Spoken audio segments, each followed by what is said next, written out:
Pastef gagné maire yu bëri ñu ngi doon dénoncer ne on a supprimé des emplois. En vérité, c'était des emplois fictifs, comme du genre de bi ñu gis fii nii, mais bii c'est de grande ampleur. Donc, ce qui veut dire que, ni ma ko waxee tout à l'heure en posant la question, que finalement, service public yëpp la mbir mi miine. waaw mais xam nga li nga wax nii dafa nekk benn suite.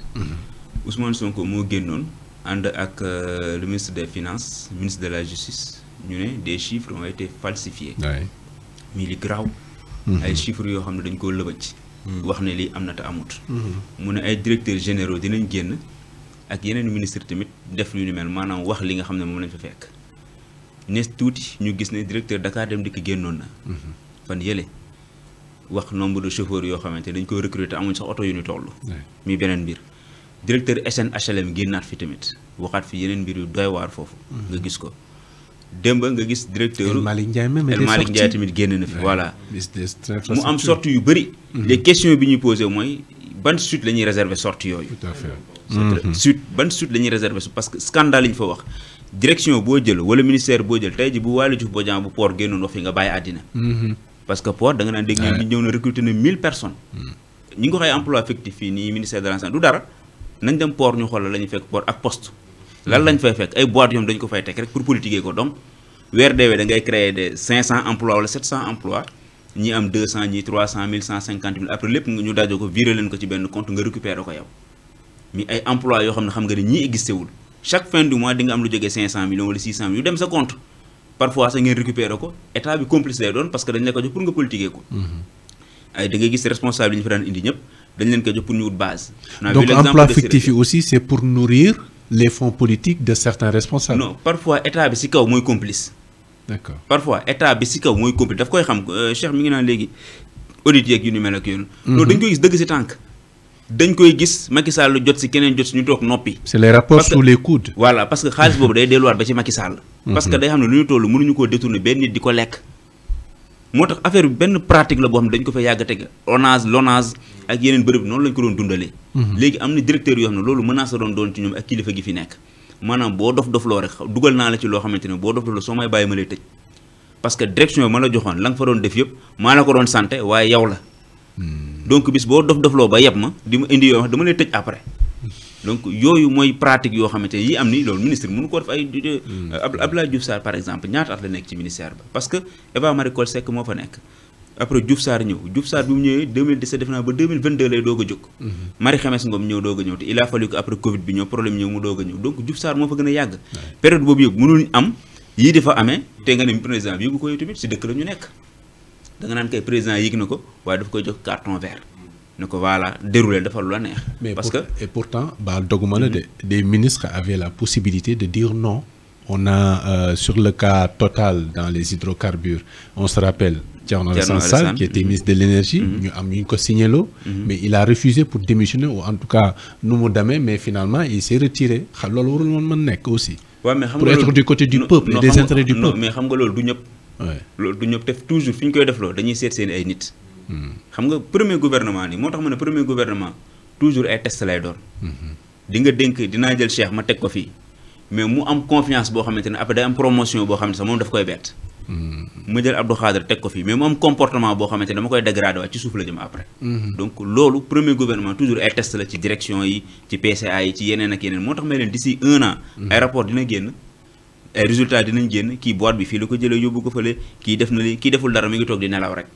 faut le dégager donc yooyu yëpp après lay ñëw mais lii ñu wax ni ministère de la santé. li fa am noonu yëpp tey jii responsabilité boo ko doon topp di ko dàq ji ba Macky Sall ngay jëmi ci. boo ko doon topp di ko dàq ci Macky Sall nga jëm day romb ministre bi dem ci Macky te li tax ma wax loolu mooy lu ni mel mënul am ci ministère te président de la République di ko umpale pendant des années. c'est pas possible. mais ministère yi balaa ñuy def dara sax ñoom ils doivent rendre compte au président de la République. voilà et puis yenn emploi fictif yi ñoom ñoo koy conditionné ndax xam nga lu tax. dama lay jox boîte parce que damaa bëgg a construire sa base. loolu lay demee. gis nañ fi Thiès bi mu leen sonalee après dañuy xool responsable yi gën a mag dañuy seet fi ñu la yóbbu. soit dañ lay jox AIBD nga xamante dañ naan mën nga recruter des milliers de personnes lañ lay wax. wala ñu jox la poste wala ñu jox la port. yooyu la ñuy seet. léegi damay seet loolu su ma la ko joxee damay xam ne tax ma jox la ko parce que dama naa lankaay wala ma seet boîte boo xam da ngay financer ay jeunes ma bëgg ko récupérer mu tëma tëcc ma jël sama responsable jox ko boîte ne ko del financer jeunes yi kooku laajuma ko résultat ci financement yi muy def mais dama ko jox pour mu koy politiquer xaalisu dëkk bi foofu la danger bi nekk léegi nag ñi doon encaissé doon toog muy dox ak ñu bëri employé noonu yëpp li si ëpp du ay nit nangam ak nangam nii de xaalis bu ñu récupérer la woon di ko politiquer waat parce que président bi da si am regard moom tamit day xam ne dajale ngeen fii benn 500 millions ah sëñ bi kat 500 millions chaque mois ministère bi dina ma indil benn 300 millions wala 400 millions bu ma ko téewee ñu injecté waat ko ci parti bi. moo taxoon ñu doon exiger les certains directeurs là ce qu'il ay battre campagne. loolu lañ leen doon wax moo loo doon dégg kuñ ci gagné ñu dàq la. loolu lañ leen doon wax buñ la gagné yéen a ngi dem waaye kuñ ci gagné dañ la dàq. parce que liñ lay jox on t'a donné des moyens. moyens yi liñ lay jox parce que moom mi lay wax loolu. xam na ne li mu la jox tey jii sa yeneen morom amuñ ko. xam na li nga yor ci ay millions ak li nga yor ci ay milliards sa yeneen morom amuñu ko. moo tax ku ci daan du hésiter pour wàccee la. te loolu mooy problème léegi nag il faut nag ñu dem au-delà des dénonciations. maanaam ñi sanctionner. mais fii Sénégal malheureusement yërmande ak maslaa moo ñu sonal. li nga Cheikh li nga expliqué nii. ak transhumance bi li nga expliqué nii léegi da ngay jóg jàpp ki jàppaat ñaar ñu ne bàyyi leen jàpp bi te ngeen liggéey ñëpp jóg taxaw takk rajo yi léegi dañuy daal di fàtte ki nga xamante ne sàccoon na. ñu luubaloon lépp dañ koy fàtte léegi lu ñuy wax ay waaye bàyyi leen bàyyi jàmbur yi ak doomu jàmbur yi ngeen liggéey faluñu leen pour ngeen di jàpp nit ñi fàtte kooku boo dajalee 2013 ba léegi millions yi nga xamante ne def na ko ci poosam te moomu ko. mais buñ ko waxee takk rajo yi dafa tax pour autant état war a mën a baisser les bras wala bañ a dem au bout de son initiative pour transparence am. Est-ce que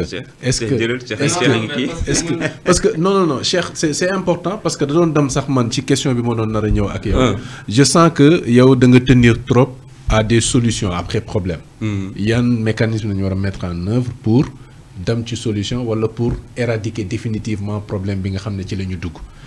tey Moustapha mu ngi koy wax tout à l'heure lii yëpp mënuñu ko def te ki nekk ci bopp bi le président de la République. warul nekk au courant. Est-ce que tey jàpp nga ne solution la commencer par peut-être interpeller le président de la République wala trouver ay pexe ba nga xam ne moom xawma par quelle magie ñëw toog pour rendre compte et avec l'implication de tous ces ministres par exemple pour des cas qui concernent les uns les autres etc.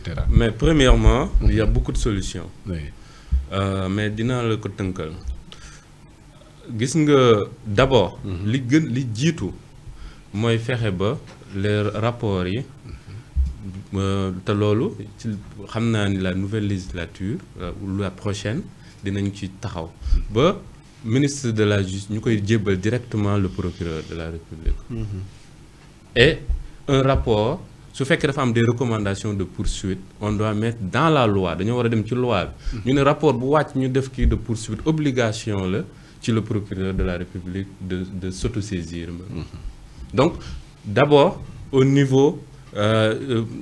niveau droit ak au niveau judiciaire il va falloir que ñu teg norme yooyu déjà donc ay réformes mënuñu ko ñàkk bañ a def ci côté boobu affaire bi gën a yomb gën a fluide pourquoi ñu ne ok rapport bi yow da ngay def rapport ba pare def recommandation ak corps de contrôle seen professionnalisme nga ni kii sàcc la certifié ko yow yaa ko certifié certes c'est pas parce que corps de contrôle yi amuñu pouvoir topp kenn nga ne ok da nga koy jox président de la République mu xool jébbal ko déjà mécanisme boobu rek du mécanisme nit ku jub xam nga dara bu jubadee ak ku fa mën a ne jubadi na loolu il faut l'enlever cette affaire là loolu koo mës a gis mais kii corps de contrôle bi enquête na nee nañ dafa sàcc nee nañ nga poursuivre ko enquêteur nee nañ na ko yoon leeral nga jox ko président de la République mu tëdd ci parce que kii mbokkam la rakkam la wala dara donc président yow lay neex nga génn waaw loolu pouvoir boobu naka la ko mën a réew di joxee nit ñun suñu réew mi tamit war nañ cee wax comment un pays normal peut donner le pouvoir boobu ci benn ci di ko jox nit muy xool ben moom mooy baal ku ko neex da nga jàpp ne mooy jàpp ko neex kon le président de la République il faut le directement vers le procureur oui parce que man loolu laa yàgg ma sa conseiller même le président actuel depuis que may nekk ci plateau yi Moustapha d'ailleurs loolu solution la ci loolu il va falloir que lépp luy laal topp poursuite ak lépp loo xam ni topp nit la le président de la République et le Premier ministre et le gouvernement communiquent moins sur ça. Communiquent moins maanaam waxuñu ci. mu am benn ligne détachée boo xamante ni ben dañu mel ñoom dañu mel ñu yëgul li xew sax fa ci leneen la ñuy ne parce que c'est pas ça, un c'est le travail du procureur. Oui, ça c'est le travail du procureur et l'ensemble de la justice, des magistrats. C'est ça. Donc il va falloir que ñu teg mécanisme boo xam ne bon quand bu ñu nee diw sàcc na yi am na xam nga tey boo defee dara internet loo warul def dañ naan kii sûreté urbaine la amal problème. Il va falloir que ñu identifier ñiy jël alalu réew mi ñuy luubal kan lañ amal problème d'abord. Parce que boo jëlee pouvoir jox ko le président. Oui. C'est normal que kuñ topp ñu ne ben c'est parce que c'est le président qui a décidé qu'on le poursuit. Donc il va falloir détacher ça. Ensuite. Oui. li leer ba leer may. suñu justice su réew mi c'est pas fait pour donner l'exemple et c'est dommage. Oui c'est très dommage parce que man jàpp naa ne même jël luubal alalu réew mi à un certain montant il va falloir qu'on met peine condamné la à vie. Il faut gis nga il faut être radical sur ce sujet là. Détournement dafa war a nekk un crime non. Oui dafa war a nekk un crime. Oui mais Sénégal léegi nit ñi seen bopp xam nga lan moo ci nekk. Bon man su ma sàccee 1 milliard c'est 1000 millions. Dégg nga donc mën nga ciy dund sa giiru dund say doom dund ci seen giiru dund te du jeex bu ñu xamee ni ñu koy dépenser.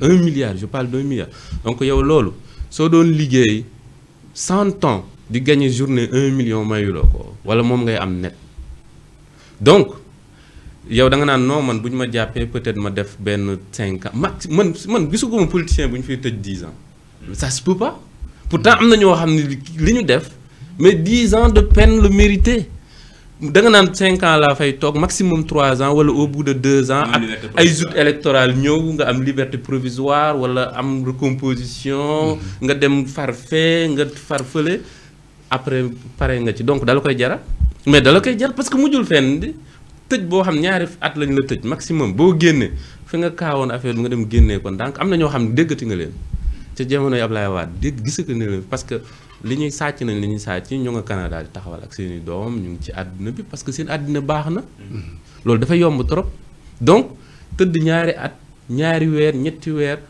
mais assemblée bu bees bi il faut amener benn projet de loi boo xam ne c'est vraiment coté ko sur les montants en fonction wu peine bi donc les gens même bu ñu sàcc dinañ tey ci li ñuy sàcc bu baax a baax.